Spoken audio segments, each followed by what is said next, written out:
Okay, you know what time it is.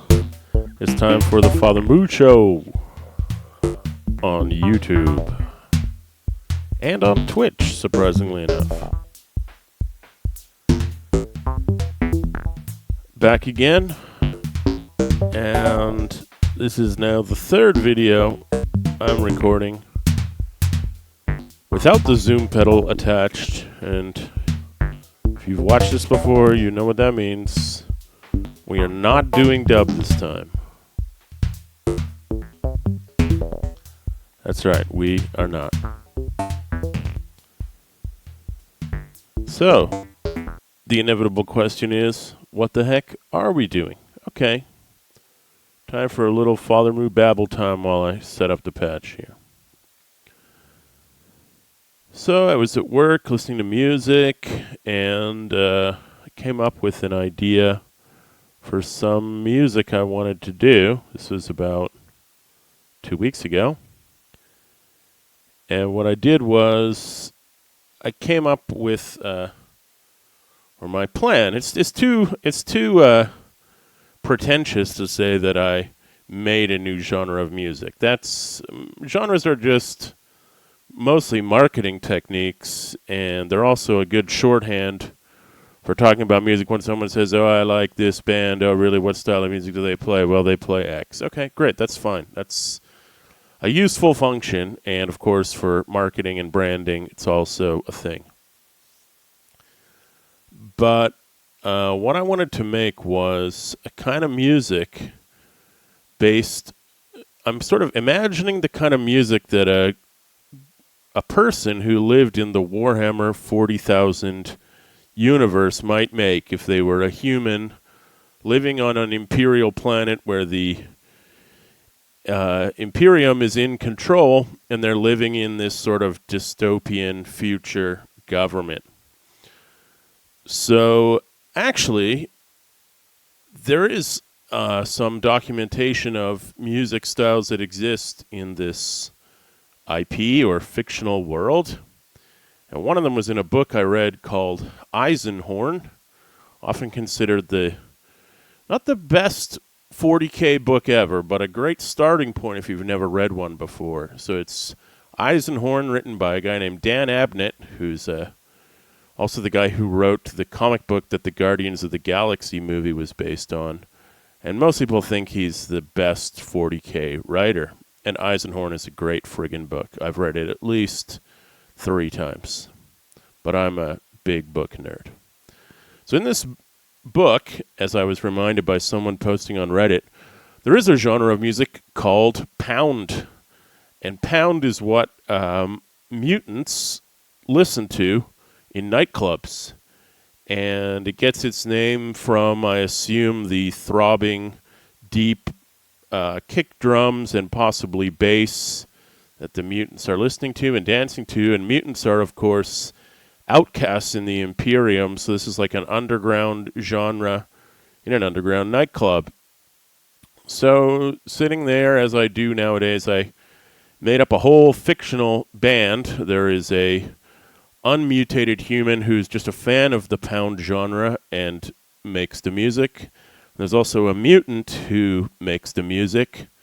And there's also a drum machine that has become sentient that helps them out.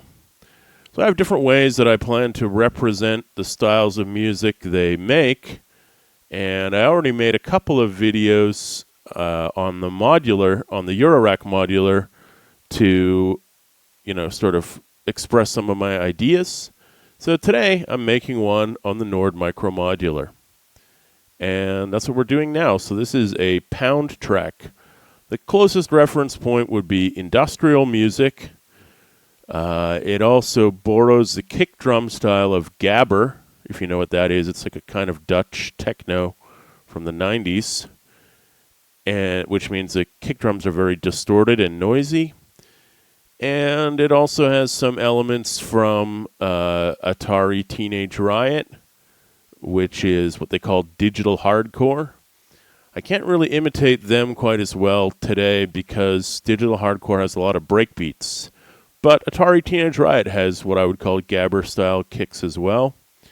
So the Nord Modular can, of course, do distorted and deep kicks, and we did one in the Metal Fetishist video, or some of the sounds that came out of it were pretty similar. So I don't think I'm going to do the exact same technique that I discovered, not that I discovered for the first time, but discovered myself while programming that. So I'm going to make a more, I'm going to use a different approach to making it. So first of all, let's take a drum sound synthesizer, and I think I want to connect this to a distortion, so I'm going to use overdrive. And I'm also going to connect it to a digitizer. And then I'm going to run it into the mixer. I just made an 8-channel mixer and patched it into one input because on the Eurorack I did end up using some reverb on my mix because I have a reverb in the mixer that I use for hardware synths. But I don't have one on this, and I decided not to use a Zoom today because I'd never most of the time I don't put reverb on a kick drum. But I was sort of going for the live sound of listening to music outside a club at night. So so that it worked is what I'm saying. I thought it worked, but it wasn't my original intention, and we'll go a little bit closer to that original intention today. Also, I often say I rely too much on certain drum synth presets here, so I can tell you we're probably not going to be using one of those even as our starting point today. So I've made the drum synth and 2 sound processors, and it's going into the mixer. I might put this all into a compressor, but we'll see. And next I need a clock. And I'm going to use an event sequencer for this one because the gabber kick is usually 4 on the floor. So let's program that.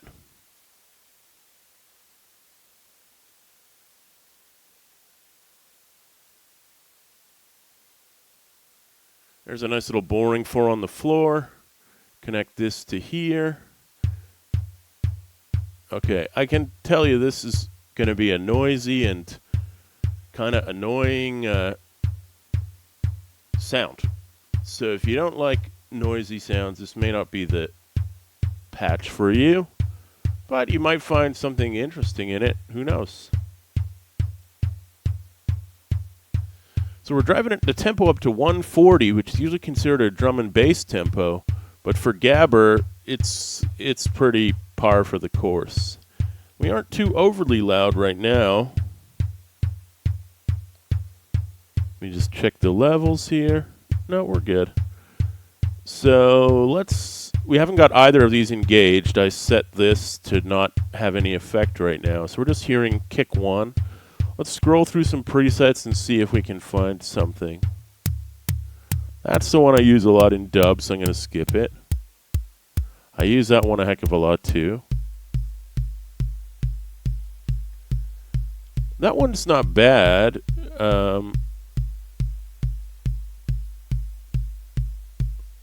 Let's keep going. Sounds more like a tom. That's a kick. That's a snare. And now there's also this sound all the way at the end.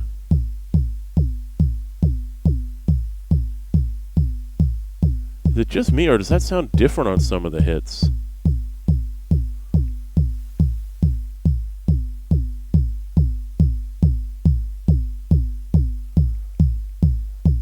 I have no idea why that would sound different on some hits. But that does kind of sound like what I was going for. So let's start messing around with the processors. Okay, that's getting there. It's not completely destroying the sound. Well, let's just destroy it. This is more of a gabber kick here. I'm going to dial it back to there for now.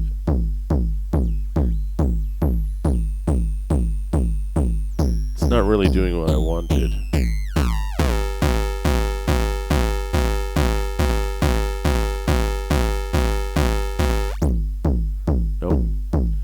try this.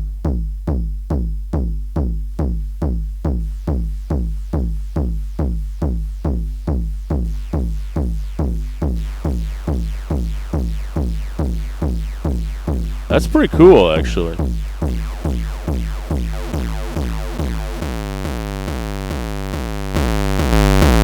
Okay, those are no good. I like that, but 5 seems like the sweet spot. I hope I didn't clip out there. I might have. Right. Well, that's a good, annoying sound. Let's just mute that because even I can only take so much of that.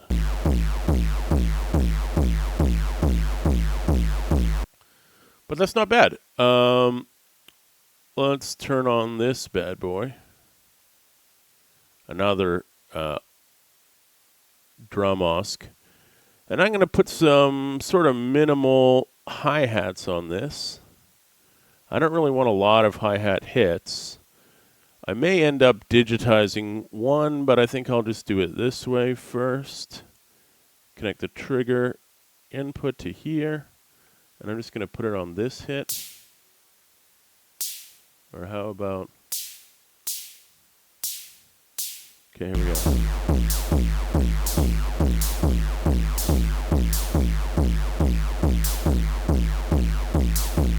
That's good. Try other presets.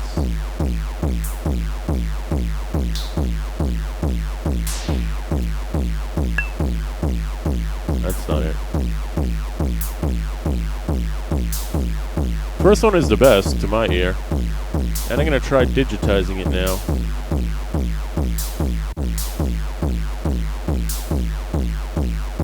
It's going to be pretty extreme at first.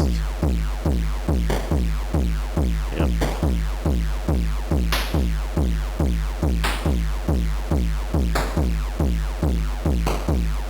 It's not really what I was going for.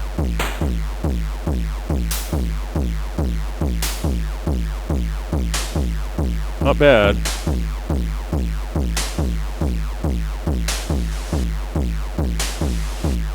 That's pretty cool.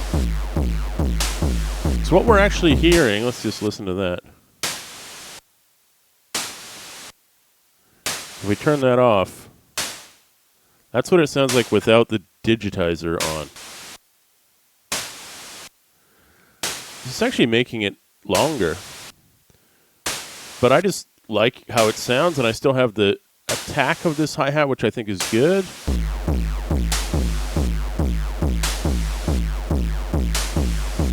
That's cool to me. So, we got something good there. Let's make another sequencer.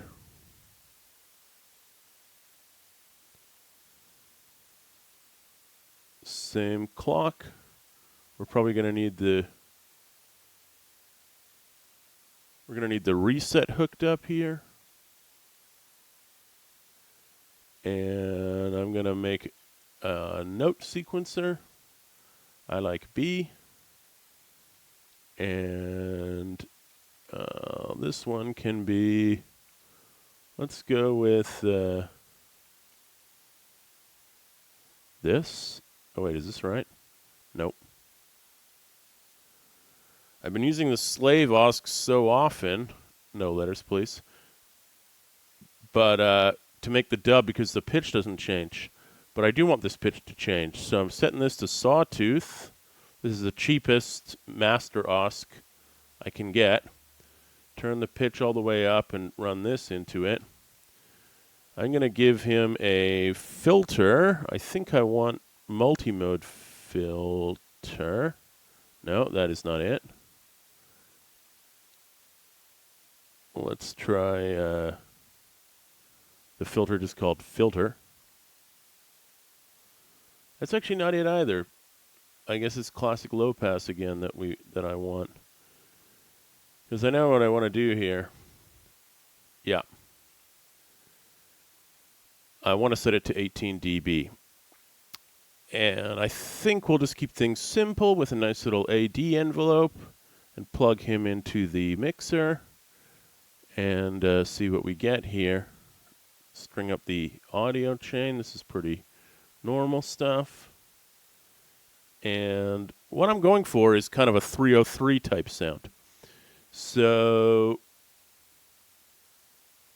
I made a lot of those in what I call Berlin School style. I'm not exactly sure how this sequence is going to sound. So I'm just going to throw some notes in here and start it going and work on it that way. Let's do it without any pitch changes first. It's not bad.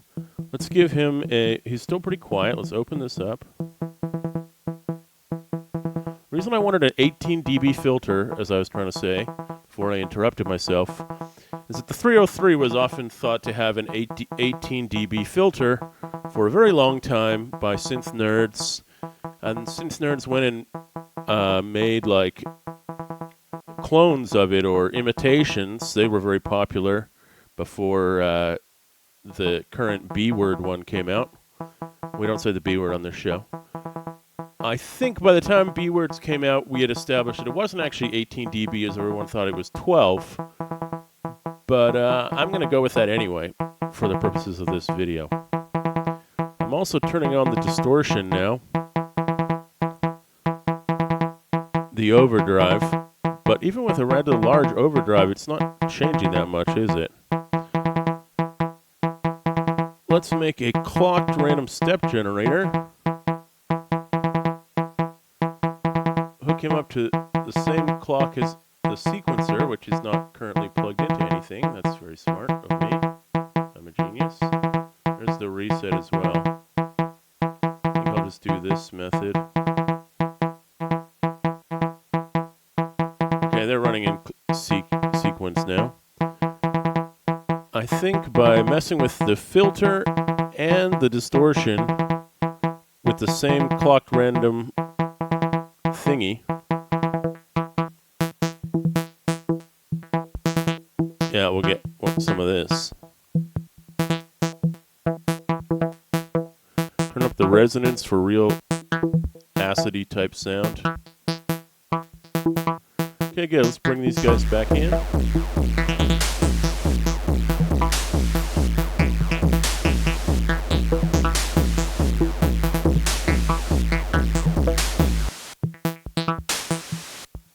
That's good. The hi-hat will help us know where the whereabouts we are in the bar.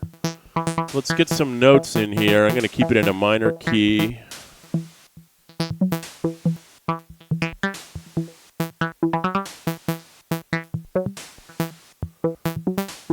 I'm essentially doing this randomly at this point. But actually, one of the things they always say about the 303, which I'm imitating, is that it was very hard to program. The reason for that was you had to do all the notes and then you had to do all the steps. But we had to do that here. It wasn't so bad. So you can sort of think of it as an imitation of that process. It won't make it sound more like that instrument, but let's bring the kick back in, and I'm going to change the steps.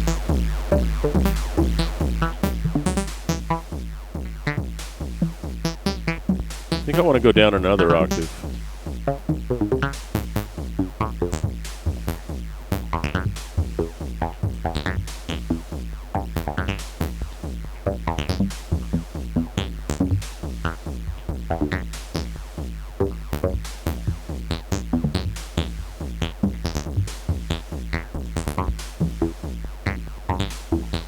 That's good, I just don't like the exact step location.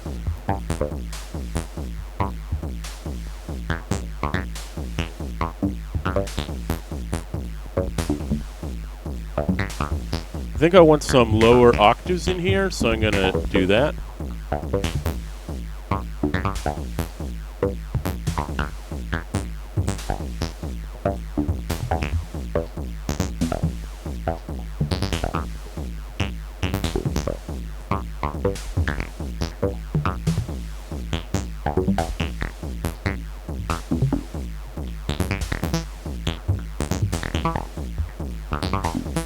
good. That one high note actually kind of unlocked it here. It sounded pretty good.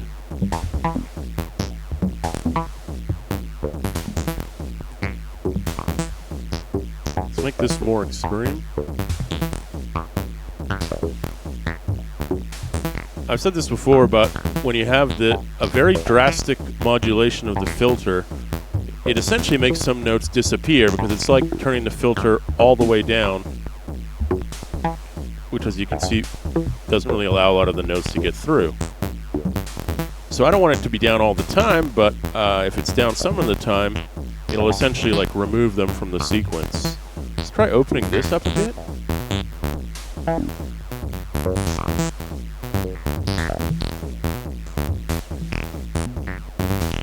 I'm liking this.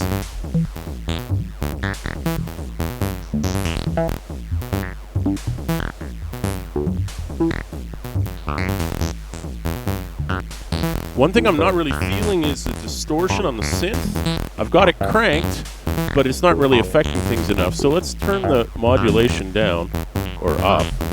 I think I'm going to try digitizing that mother too. I imagined that these fictional musicians would be making music with digital technology in the future, but it's like low-grade or hacked technology. Oh, that's pretty awesome. Let's try sending the modulation to that.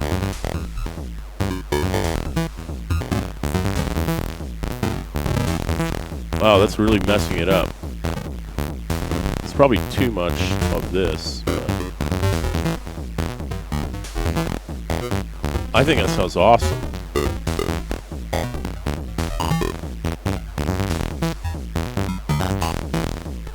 I'm gonna bring this back up in.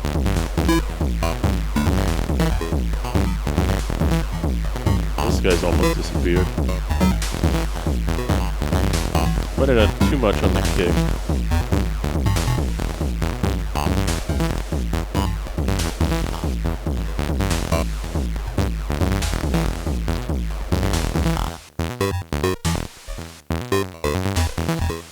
Doesn't that sound cool? I think so.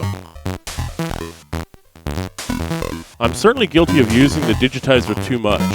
I don't remember recently ever having the overdrive completely cranked and then running it into the digitizer, which I think is helping a lot. Overdrive should add more harmonics to the sound, and the sample rate reducer on the digitizer needs high notes or high frequencies to bite into and damage.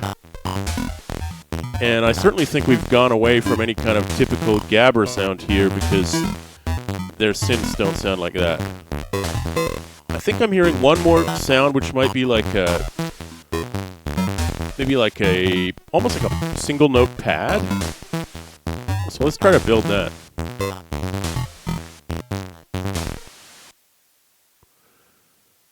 Can't even really hear myself talk here over my own junk. Let's try Formant Osc. Last time I sent him to a Formant filter, and what I got was a sound I recognized from myself. So I was like, I've done this too many times. So I think this time I'm gonna do something different, which is like practically my motto on this friggin' show. So I gave him a filter, but I'm going to use the band pass output. And I think I'm also going to use a phaser. Maybe I should add that a little later. That's okay. Don't want to get ahead of myself here. So there's the audio chain set up. So we got the Formant Osc not going into a Formant filter. In my notes, I wrote to myself, try using other filters, and also try using the Formant filter after the other filter first. Well, the bandpass should definitely thin it out. You can see this is set to 330 and this is set to 329, so the pitch is right in the right range. But let's keep going here. One of my ideas was to divide the clock down. So I need Logic clock divider. I almost never use fixed, but this might be the case where I do. This one divides by 16. I think that's a good choice. So let's run the, let's build an event sequencer again, but clock it off of the 16 output, and then feed the clock in.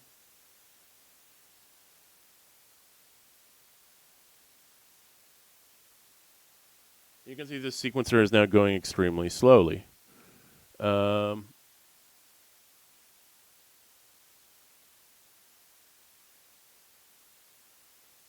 This has a reset in as well, so what I wanted to, the reason I'm doing this is because, the reason I divided the clock is because I want this quote-unquote pad to play more intermittently. So I'm just going to put one note at the beginning of the sequence, but because it's far slower than the other beats, it's only going to trigger, well, less often.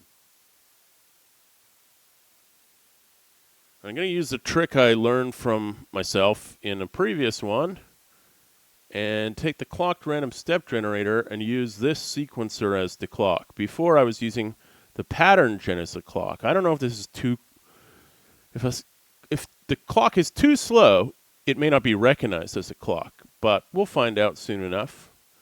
And I want a key quantizer.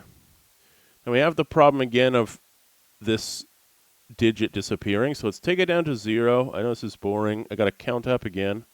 1, 2, 3, 4, 5, 6, 7, 8, 9, 10, 11, 12.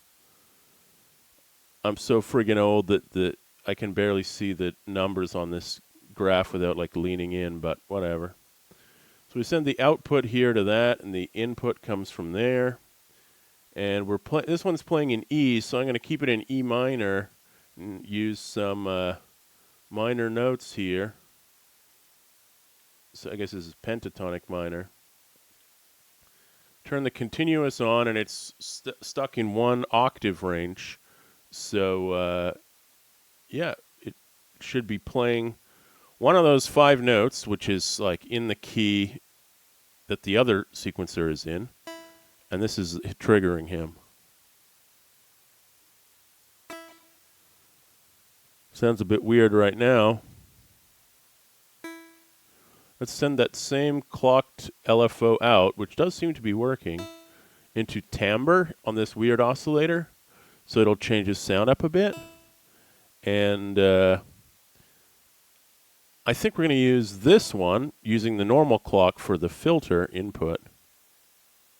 I guess I shouldn't do it too much because he's in bandpass. If you get too far away from the note he's trying to play, it's not going to work. Oh, the note is not changing because I didn't turn this up all the way. Should be now. Okay, so let's extend it out. So you can hear the timbre changing a little bit. That's that. I guess the filter is also... Yep.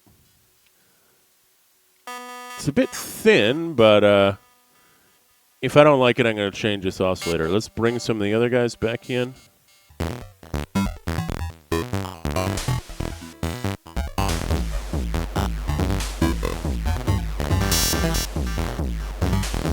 Okay, that's the new synth.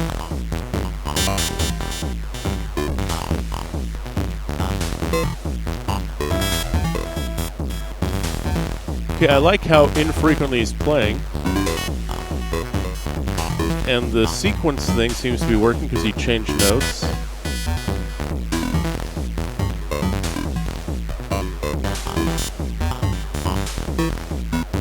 It's pretty cool. Talked about putting a phaser on it.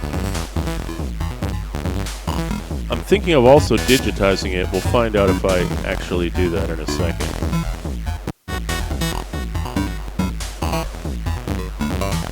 My processing remaining is 2.3%. Can I even buy a digitizer for that? I can. No, I can't. As I said, I can't really see the screen, so... There's something else, though. Wait a minute.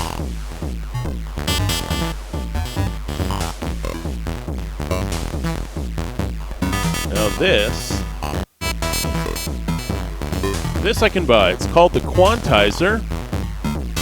And I think I'm going to put these over here. I guess yeah. Let's put the effects in this row.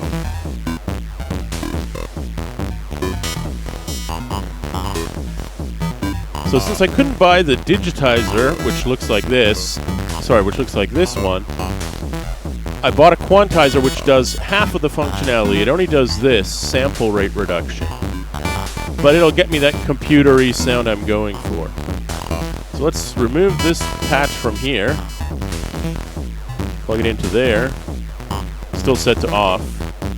Plug its output into the phaser. And plug it in there. Phaser rate is down. I don't know if this is a good setting or not. I'm going to turn up the feedback a bit. That sounds good.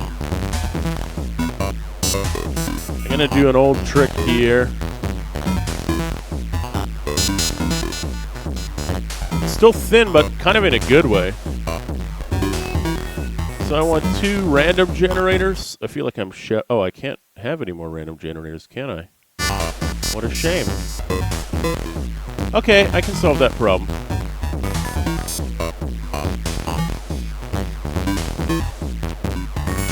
Control signal mixer only costs 0.16%, so I can have 2 of those.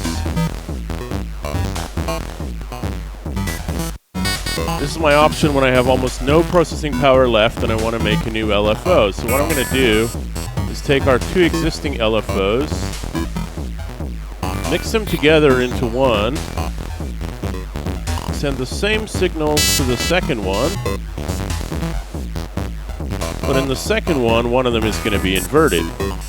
Now I'm going to take their outputs and plug them into the phaser inputs, where they're just going to be really weird CVs, but it should provide some variation to the phaser that I want.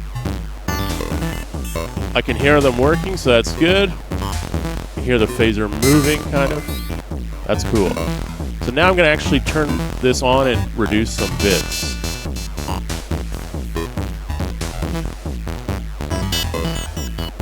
The phaser is after this, so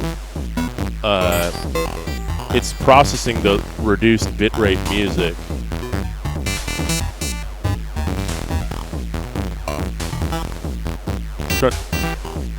Trying to hear where it sounds good. We got down to like 5 bits on one of them. 7 is pretty low.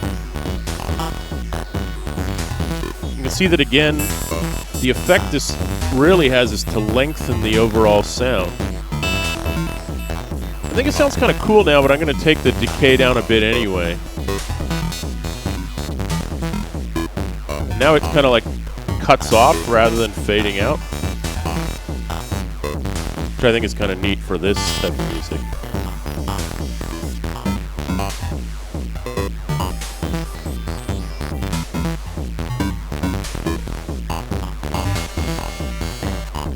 There we go, now it's cutting off. This is pretty cool. Let's just do a little bit of level work on the volumes. Got this guy maxed out, so let's dial the other guys back a bit.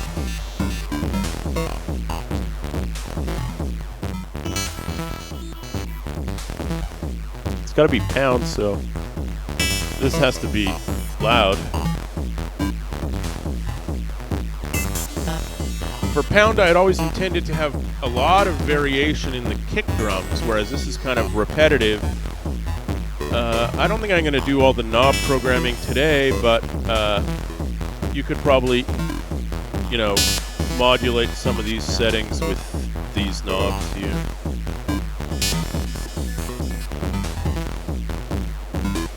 I'm just kind of happy with what I got to here.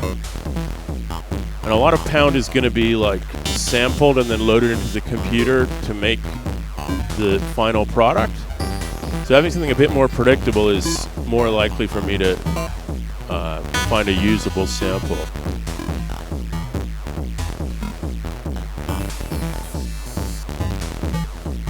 I think this is really neat. and we used a hell of a lot of digitizers on this. We could have maybe saved a little power by putting a mixer and then putting one digitizer after it, and maybe putting the drums and the Acid 303 sound into it. But we got a good sound, and how we get there doesn't really matter. We've used up all the processing power for today. So let's do it. Let's save this mother. I'm going to have to put him in the end zone with the other non-dub track.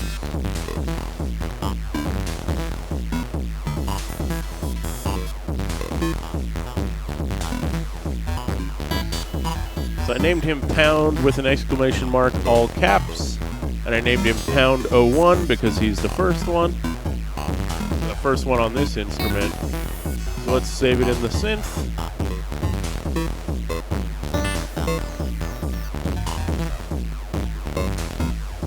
And there it is. So I don't think Pound is going to overtake the dub programming on this channel, but I'm definitely going to make more of it. So if you don't like it, that's fine. As I always say, I make all these different genres, and I do it because I like it. And this sounds good to me. Maybe it's not everyone's cup of tea, but it's not really supposed to be. Just see how loud we can get it without clipping.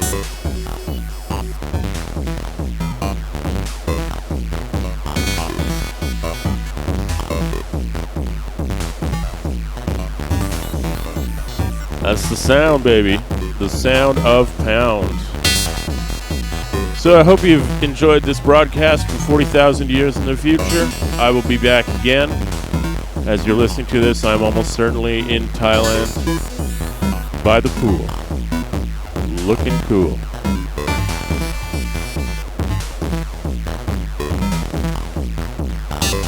Damn, that sounds good, man. Hope you enjoyed it.